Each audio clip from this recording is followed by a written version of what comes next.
નમસ્કાર. અત્યારે જે દાડમના ખેડૂતો છે એ મોટા ભાગના ખેડૂતોને હવે લગભગ બધાને ઈથરલ લાગી ગઈ છે. તો હવે ઘણા ખેડૂત મિત્રોને સવાલ હોય કે પેલા પાણીએ શું આપવું. તો ઘણા ખેડૂત મિત્રો છે કે કોઈ યુમિક આપતું હોય, કોઈ માઇક્રોરાજા આપતું હોય, આવી બધી વસ્તુનો ઉપયોગ કરતા હોય. તો હવે જે છે આપણે એ જોઈએ કે માઇક્રોરાઇજા અને યુમિકમાં શું તફાવત છે.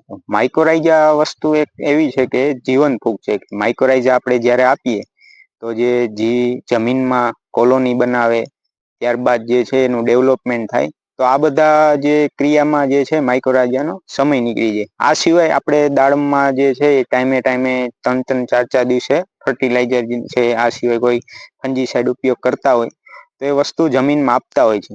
તો માઇક્રોરાઇજા વસ્તુ એક જીવન ફૂગ હોવાને કારણે છે તે આમાં ડિસ્ટર્બ થાય છે કે જે વ્યવસ્થિત જે કોલોની ડેવલપ થતું હોય, એનું કાર્ય કરતું હોય તો એ વિલંબ થઈ જાય છે, અથવા તો જે છે એનું સંપૂર્ણ જે છે એ કાર્ય થઈ શકતું નથી માઇક્રોરાઇજા. તો આ માટે જે છે આપણે યુમિક જે છે એ થોડા જે તમે આપો એના 1-2 દિવસમાં જે છે એનું કામ કરવાની શરૂઆત થઈ જાય છે. તો આપણે જે છે એ અત્યારે માઇક્રોરાઇજા કરતા જે છે એ આપણે યુમિક આપીએ તો એનું કામ જે છે એ આપણે ઝડપથી થાય. એવું નથી કે માઇક્રોરાઇજા કામ નથી કરતા, પરંતુ આપણે જે છે માઇક્રોરાઇજા એક જે જીવન ફૂગ હોવાને કારણે તે જમીનમાં એની કોલોની બનાવે એમાં જે છે એ સમય જાય છે. અને આ યુમિક જે છે એ આપને સરળતાથી બીજે-ત્રીજે દિવસે જે છે એ કામ કરતું થઈ જાય છે. તો આપણે જે છે એ યુમિક જે છે પ્રતિ એકરે કોઈ પણ જે કંપનીનું જે છે સારું એ આપણે 1 કિલો લેવાનું.